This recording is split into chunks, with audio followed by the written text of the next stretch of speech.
Hello students, good morning. Welcome to my channel. कैसे हो आप सब लोग? अच्छे हो ना? यस। तो आपको याद है हम लोग क्या कर रहे हैं? 10th स्टैंडर्ड का सेकेंड चैप्टर कर रहे हैं जिसका नाम है life process in living organism part 1। Okay, last मैंने 2 लेक्चर्स अपलोड किया है। वो 2 लेक्चर्स पे फर्स्ट लेक्चर में मैंने आपको क्या सिखाया था? बेसिक सिखाया था कि हम लोग को एनर्जी बनाना है, क्यों इम्पोर्टेंट है एनर्जी बनाना, वो सब बताया था। न्यूट्रिएंट्स कौन से है, कौन सा न्यूट्रिएंट्स मुझे ब्रेक डाउन करने पे क्या मिलता है, किस न्यूट्रिएंट से।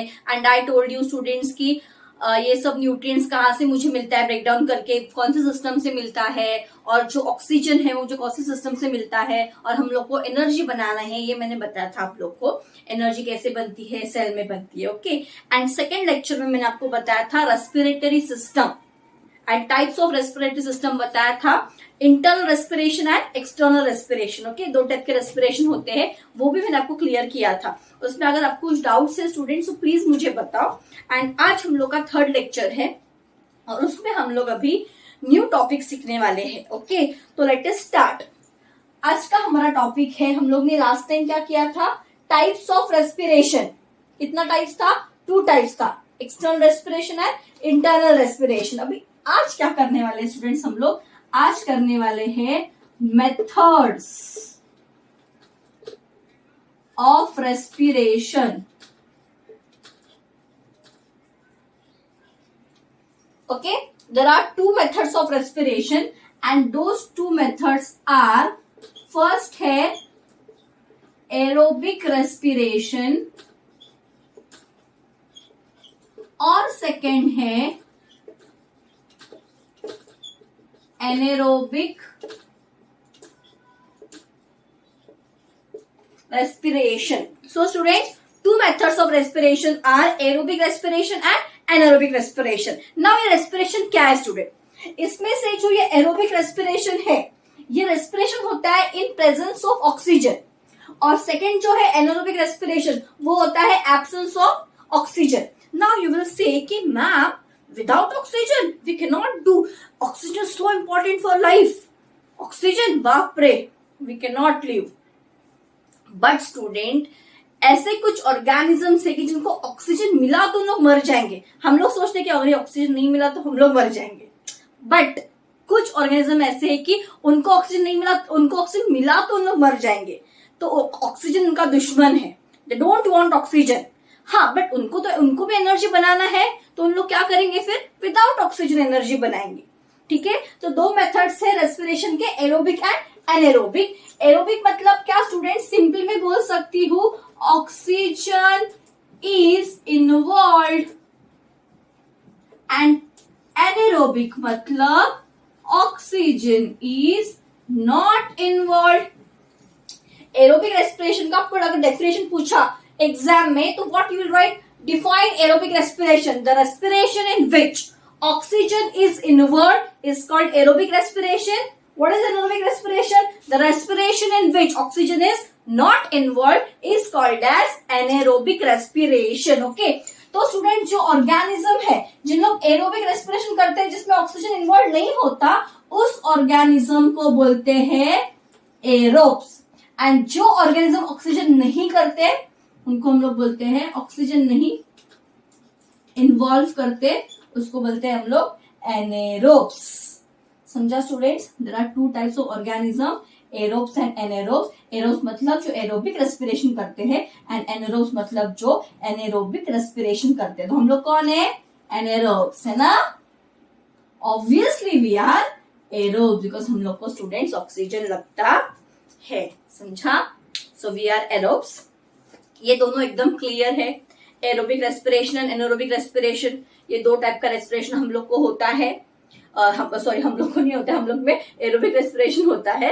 बट आपको एग्जाम में मेथड्स ऑफ रेस्पिरेशन पूछेंगे, इसमें 2 मेथड्स है। इसमें क्या पूछ सकते हैं स्टूडेंट्स? आप लोग को डिफाइन पूछ सकते हैं, डिफाइन एरोबिक रेस्पिरेशन और एनारोबिक रेस्पिरेशन। तो सिंपल लैंग्वेज में लिखने का है, aerobic respiration in which oxygen is involve and anaerobic respiration is respiration in which oxygen is not involve. समझा? यस। नाउ स्टूडेंट सी, मैंने आप लोगों को क्या बोला था कि हम लोगों को अभी क्या बनाना है? एनर्जी बनाना है। ओके, एनर्जी मुझे बनानी है, एनर्जी मतलब एनर्जी रिच मॉलिक्यूल मुझे बनाना है, एटीपी मुझे बनानी है। एटीपी का फुल फॉर्म है एडिनोसाइन ट्राई फॉस्फेट, मुझे बनाना है। कहाँ पे बनता है ये? सेल में बनता है। मैंने आपको बताया था सेल में कहाँ पे बनता है, माइटोकॉन्ड्रिया में बनता है। ठीक है, तो एनर्जी बनाने के लिए मुझे दो चीजें देनी पड़ती है, वो दो चीजें हैं न्यूट्रिएंट्स एंड ऑक्सीजन। ओके, तो मेरे सेल में माइटोकॉन्ड्रिया में एनर्जी बनेगा स्टूडेंट्स, राइट? ये मैंने आपको बताया था। तो मेरे बॉडी में अगर मुझे ऑक्सीजन लग रहा है तो which respiration I am doing? Obviously I am doing aerobic respiration. Clear? Aerobic respiration हम लोग कर रहे हैं। तो ये जो एरोबिक रेस्पिरेशन है स्टूडेंट्स, इस एरोबिक रेस्पिरेशन में जो हम लोग के बॉडी में एनर्जी बनती है, सेल में एनर्जी बनती है एरोबिक रेस्पिरेशन में, राइट? उसको न्यूट्रिएंट और ऑक्सीजन लग रहा है, तो कैसे बनती है मैं आपको बताती हूँ। अभी मेरे बॉडी में मुझे एनर्जी बनानी है, मैंने खाना खाया, मुझे ऑक्सीजन मिला, अब वो सेल तक जाएगा और सेल में क्या बनने वाला है? अभी एनर्जी बनने वाली है। अब वो एनर्जी मतलब एटीपी बनने वाला है, and that ATP how it is form that I am going to explain you next. Okay, so aerobic respiration में students, aerobic respiration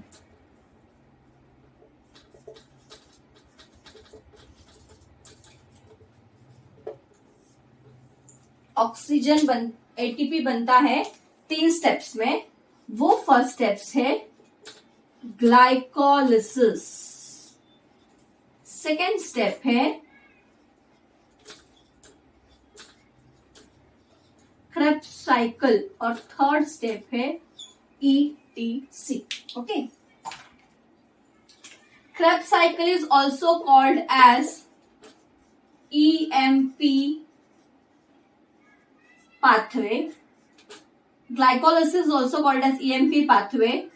Krebs cycle is called as TCA cycle, tricarboxylic acid cycle, and ETC का full form है electron transfer chain reaction। तो मैंने खाना खाया, nutrients और मुझे oxygen मिला।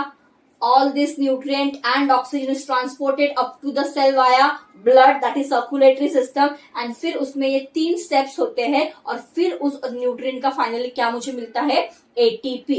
This is very important at the view point of view of your board exam students। Board exam में क्वेश्चन आता है, write a note on glycolysis, why oxygen is involved in complete oxidation of glucose, ये सब पूछते हैं। मैं आपको aerobic anaerobic का डिस्टिंग्विश भी बताऊंगी, बट पहले आप लोग को ये 3 स्टेप्स करना है जो बहुत इंपॉर्टेंट है। मुझे मेरे बॉडी में एटीपी बनाना है, सब मुझे पता चल गया। अभी आपको पता चल गया है कि मुझे एनर्जी बनाने, एटीपी बनाने के लिए, एनर्जी बनाने के लिए मुझे न्यूट्रिएंट चाहिए, मुझे ऑक्सीजन चाहिए, वो दोनों में लूंगी, सेल को दूंगी और फिर सेल मेरा क्या करेगा? एनर्जी बनाएगा, मीन्स एटीपी बनाने वाला है। तो सेल के अंदर वो जो एटीपी है वो कैसे बनता है? वो इस 3 स्टेप से बनता है जिसका नाम है glycolysis, Krebs cycle and etc. Glycolysis को ईएमपी पाथवे क्यों बोलते हैं स्टूडेंट? बिकॉज ये 3 साइंटिस्ट ने डिस्कवर किया था, Embden, Meyerhof, Parnas. No need to remind the name students, just आपको यही पता होना चाहिए कि ग्लाइकोलिसिस का दूसरा नाम क्या है। आपको कभी कभी फिलअप में पूछते हैं, glycolysis also called as dash EMP pathway, इतने ध्यान में रखो। ओके, टीसीए मतलब क्या? ट्राई कार्बोक्सिलिक एसिड साइकिल, एक साइक्लिक रिएक्शन होता है, उसको क्रेब्स साइकिल भी क्यों बोलते हैं? वो डिस्कवर किया था sir Hans Krebs, so it is also called as Krebs cycle. It is also called as citric acid cycle. Why it is called as citric acid cycle? Because student, the first product formed during this cyclic chain of reaction is citric acid. That is why it is also called as citric acid cycle. आपको exercise में question है, आप लोग वहां पे देख सकते हो, why Krebs cycle और TCA cycle is also called as citric acid cycle. उसका आंसर है the first product formed during this cyclic chain of reaction is citric acid, hence it is also called as citric acid cycle. और third step है ETC, electron transfer chain reaction. तो ये कैसे होता है, क्यों होता है, समझ लो स्टूडेंट्स, एकदम अच्छे से समझ लो, बहुत इंपॉर्टेंट है, एग्जाम में आता है। मैं बहुत अच्छी तरीके से आपको एक्सप्लेन करूंगी, अच्छी तरीके से अभी समझ लो, आपको फिर टेंशन नहीं, बोर्ड एग्जाम में सिर्फ रिवाइज करना है। Okay, now please pay attention.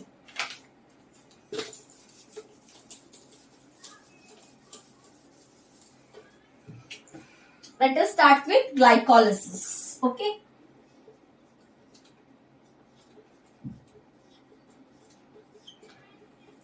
Students, now see, ये 3 स्टेप्स किसके ऊपर हो रहा है, न्यूट्रिएंट्स के ऊपर हो रहा है ना। मैं न्यूट्रिएंट्स खाया तो न्यूट्रिएंट्स के ऊपर 3 स्टेप्स हो रहा है, फिर जाके उस न्यूट्रिएंट से एटीपी बन रहा है, राइट। तो अभी देखो स्टूडेंट्स, फर्स्ट स्टेप है ग्लाइकोलिसिस में क्या होता है, जब भी मैंने खाना खाया तो मुझे क्या मिलता है, nutrients. Whenever I eat food my body get nutrients like carbohydrates, proteins, fats, vitamins and minerals. Out of this carbohydrates, proteins, fats and lipids are main energy giving. तो ये मेरे बॉडी में पहले क्या होते हैं, डाइजेस्ट होते हैं, ब्रेक डाउन होते हैं, और मुझे मिलता है glucose, amino acids and fatty acids, right. तो स्टूडेंट्स, अभी जब भी मेरे बॉडी को एनर्जी बनाना है, whenever my body wants energy, whenever my body has to produce ATP, that is energy rich molecule, my body always look for glucose. So glucose is a very threshold substance, it is very important substance, it is the first preference. जब भी मेरे body को energy बनाना है, पहले glucose. अगर sufficient glucose नहीं है तो मेरी बॉडी प्रोटीन, अमीनो एसिड का और इसको फैट्स को देखेगी, बट अगर मेरी बॉडी में कार्बोहाइड्रेट्स है तो मेरी बॉडी ग्लूकोज से ही एनर्जी बनाएगी। ओके, तो ग्लाइकोलिसिस मतलब क्या, देखो ग्लाइको मतलब क्या है, ग्लूकोज है, और लिसिस मतलब क्या, किसी भी चीज का मैंने आपको बोला लिसिस मतलब क्या होता है, ब्रेकडाउन। तो सिंपल लैंग्वेज में what is glycolysis, glycolysis means breakdown of glucose. Okay, what is glycolysis, breakdown of glucose, इतना ही है, ग्लाइकोलिसिस ब्रेकडाउन ऑफ ग्लूकोज, समझा, यस। और अच्छी लैंग्वेज में आपको बोलना है अगर, so what is glycolysis, oxidation of glucose, because आपको पता है ये जो ग्लूकोज जब सेल में जाएगा तो ऑक्सीजन उसको ऑक्सीडाइज करेगा और आपको एनर्जी मिलेगा, समझा, यस, वेरी गुड। तो स्टूडेंट्स, ब्रेकडाउन ऑफ ग्लूकोज बोलो या फिर बोलो what is glycolysis, oxidation of glucose, समझा आप लोगों को, very good, oxidation of glucose. तो इसका मैं डेफिनेशन आपको बताती हूँ थोड़ी देर के बाद। ना ग्लूकोज का फॉर्मूला है स्टूडेंट्स C6H12O6। कितने कार्बन है इसमें, 6 कार्बन है। तो इसका ब्रेकडाउन होता है, ऑक्सीडेशन होता है, और 3 कार्बन के मुझे 2 मॉलिक्यूल्स मिलते हैं। 3 कार्बन के मॉलिक्यूल्स को it is called as pyruvic acid or it is called as pyruvate, समझा। तो yes, so let us start students, please pay attention। Glycolysis समझा आप लोग को, एक ग्लूकोज मॉलिक्यूल से मुझे 2 मॉलिक्यूल्स ऑफ पायरुविक एसिड मिलता है ग्लाइकोलिसिस में, और ग्लाइकोलिसिस मतलब ऑक्सीडेशन ऑफ ग्लूकोज, ठीक है। So let us start glycolysis. What is glycolysis? Students, glycolysis में क्या होता है, सब लोग यहाँ पे ध्यान दो, ग्लाइकोलिसिस, ओके, ग्लूकोज मॉलिक्यूल मैंने लिया, ग्लूकोज मॉलिक्यूल का क्या बना, पायरुविक एसिड बना, ठीक है। और साथ में और कुछ चीजें बनती है स्टूडेंट्स, 2 मॉलिक्यूल्स ऑफ एटीपी बनता है, 2 मॉलिक्यूल्स ऑफ NADH2 बनता है, क्या है, कोएंजाइम है, इसके बारे में आपको बाद में डिटेल में बताऊंगी, और बनता है 2 मॉलिक्यूल्स ऑफ वाटर, ठीक है। जब ग्लूकोज ऑक्सीडाइज होता है स्टूडेंट तो मुझे क्या मिलता है, पायरुविक एसिड मिलता है, साथ में 2 molecules of ATP, NADH2 and H2O मिलता है, ओके। उसके बाद तुरंत पायरुविक एसिड का कन्वर्जन होता है एसिटाइल कोएंजाइम ए, क्या बनता है, एसिटाइल कोएंजाइम ए, 2 मॉलिक्यूल्स बनता है एसिटाइल कोएंजाइम ए का, और साथ में बनता है students carbon dioxide and NADH2। मैंने आपको बोला था, याद है, सेलुलर रेस्पिरेशन में क्या होता है, बताओ, ऑक्सीजन अंदर जाता है, उसको ऑक्सीडाइज करता है, कार्बन डाइऑक्साइड रिलीज होता है, देखो कार्बन डाइऑक्साइड बन रहा है साथ में, ओके, तो स्टूडेंट्स ये हो गया glycolysis. Glycolysis takes place in cytoplasm.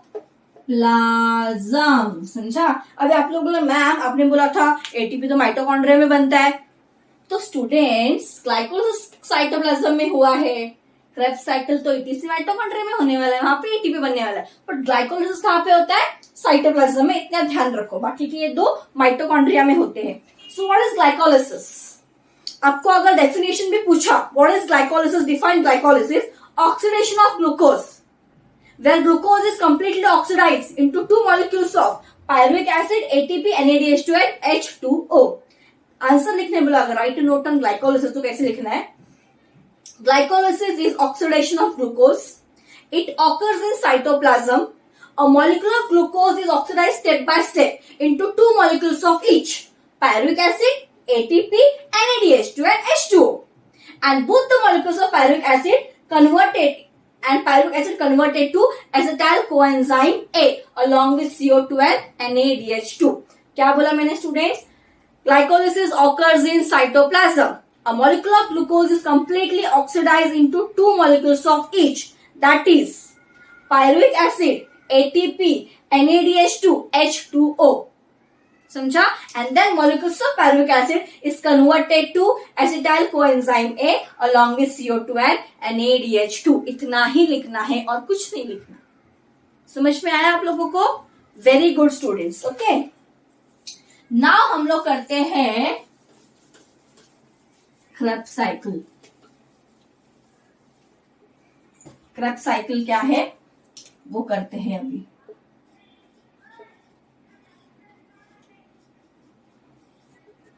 इसको क्या बोलते हैं? TCA cycle, citric acid cycle. Okay, अभी मुझे बताओ ग्लाइकोलिसिस में क्या बना? अभी फाइनली एसिटाइल कोएंजाइम ए बना. अभी ये जाएगा क्रेब्स साइकिल में. एसिटाइल कोएंजाइम ए गया क्रेब्स साइकिल में. क्या मिला मुझे? मुझे मिला NADH2 एंड FADH2.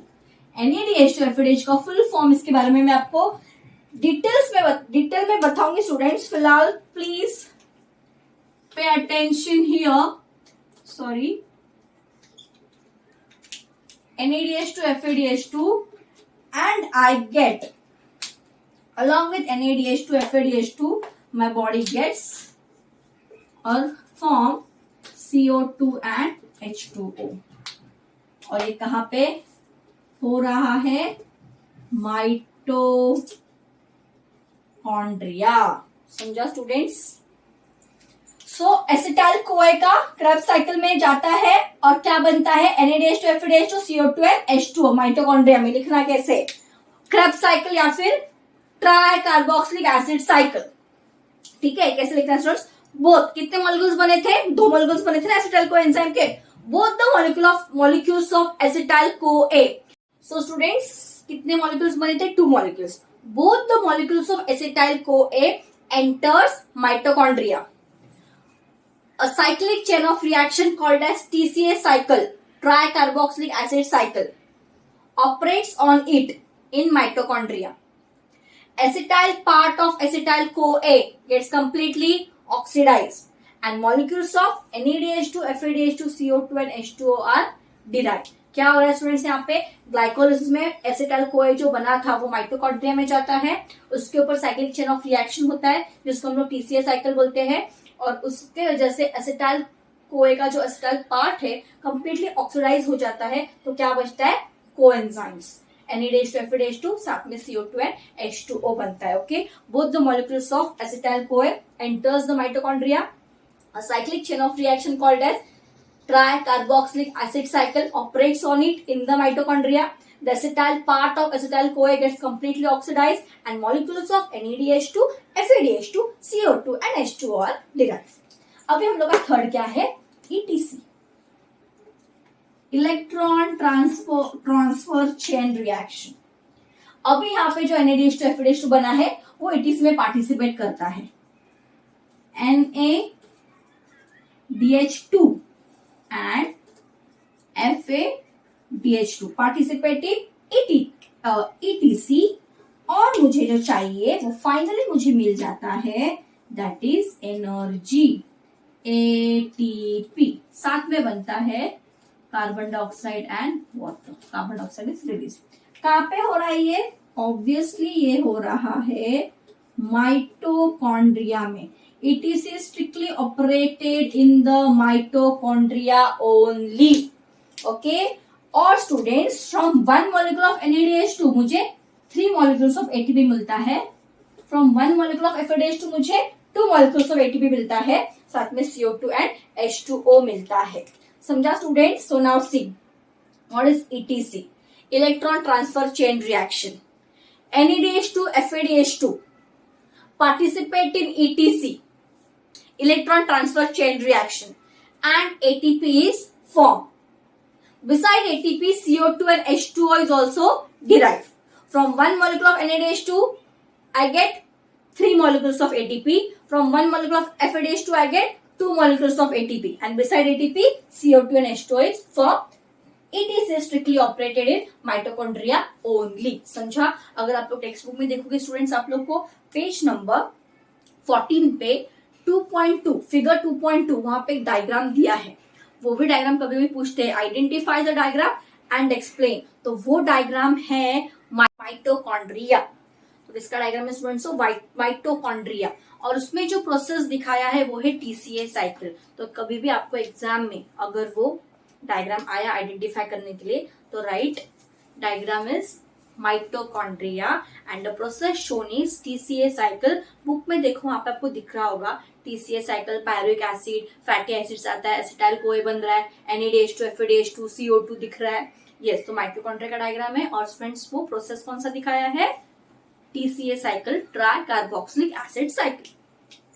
तो स्टूडेंट सी, ग्लूकोज पूरा मैं आपको बता रही, ग्लूकोज से ATP तक का सफर। ओके, तो ग्लूकोज मॉलिक्यूल पायरुविक एसिड बनता है, पायरुविक एसिड का एसिटाइल कोएंजाइम है, एसिटाइल कोएंजाइम है का NADH2 FADH2 and finally ATP along with CO2 and H2O।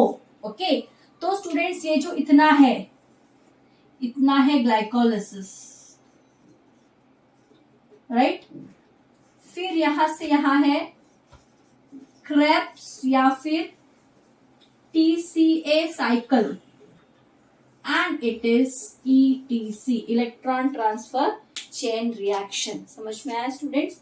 And ये हो रहा है साइटोप्लाज्म में, और इतना होता है माइटोकॉन्ड्रिया में। Thus, a molecule of glucose is oxidized step by step and finally ATP is derived along with CO2 and H2O in aerobic respiration. Students, aerobic respiration में oxygen is completely oxidized. So ATP yield are more. From 1 molecule of glucose in aerobic respiration, I get 38 ATPs. So aerobic respiration में मुझे ATPs कितना मिलता है? 38। ये number ध्यान में रखो, फिलअप में पूछते हैं, MCQs में पूछते हैं। एरोबिक रेस्पिरेशन में how much ATPs my body get? 38 ATPs, because aerobic respiration में there is complete oxidation of glucose होता है, एनारोबिक में इनकम्प्लीट ऑक्सीडेशन ऑफ ग्लूकोज होता है। तो यहाँ पे यील्ड जो है ATP का ज्यादा है, वहां पे एनारोबिक में कम होता है। समझा? तो देखो स्टूडेंट्स, कैसे ग्लूकोज से मुझे ATP मिला कंप्लीटली। क्या हो रहा है? ये एरोबिक रेस्पिरेशन है। समझा? Glycolysis, Krebs cycle, that is TCA cycle and ETC कैसे होता है 21 में मैंने आपको बताया है। थियरी देखो एक बार, पढ़ो उसका थियरी। नेक्स्ट टाइम मैं आपको बताऊंगी NADH2 FADH का फुल फॉर्म वो क्या है। ATP के बारे में थोड़ा सा पढ़ेंगे, एक्चुअली ATP केमिकली क्या है। समझा? तो ये 3 प्रोसेस इतना मैंने आपको सिखाया है। आपको आज का वीडियो कैसा लगा स्टूडेंट्स, प्लीज मुझे बताइए। कुछ डाउट्स है इसमें, कुछ नहीं समझा तो मुझे बताइए, मैं आपका डाउट्स क्लियर करूंगी। और ये स्लिप आपको ना घर पे इसको एक बार रिवाइज करना है और एक बार टेक्स्ट बुक से पढ़ना है, टेक्सचुअल ही पढ़ना आप लोगों के, वही बोर्ड एग्जाम्स में लिखना। समझा स्टूडेंट्स? बहुत इजी है ये, बहुत इजी तरीके से मैंने आपको सिखाया है। आप ये वीडियो 1-2 बार देखोगे और फिर उसको रीड करोगे जाके, तो सच में आप लोग को ये सब है ना समझ में आएगा स्टूडेंट। ओके, बहुत इजी लगेगा। एक्चुअली में ये हार्ड डिफिकल्ट नहीं है, इजी है, इजी तरीके से मैंने आपको पढ़ाया है। अगर आप लोग फिर से घर पे जाकर उसको रिवाइज करोगे, वो मेरा टॉपिक सुनोगे, वीडियो देखोगे, तो आपको इजी जाएगा बोर्ड एग्जाम में। बिकॉज मार्च तक, 1 साल तक आपको उसको याद रखना है। तो बार बार अगर थिंग आप रिवाइज करते जाओगे तो आपके माइंड में फिट बैठता है। जब भी आप एक चीज पढ़ते हो, देखते हो और उसको लिखते हो, तो हम लोग के माइंड में वो फिट बैठ जाता है। ठीक है, तो आपको मेरा अगर वीडियो अच्छा लगा हो तो प्लीज मेरे चैनल को सब्सक्राइब कीजिए स्टूडेंट्स, लाइक कीजिए, शेयर कीजिए। Okay, thank you.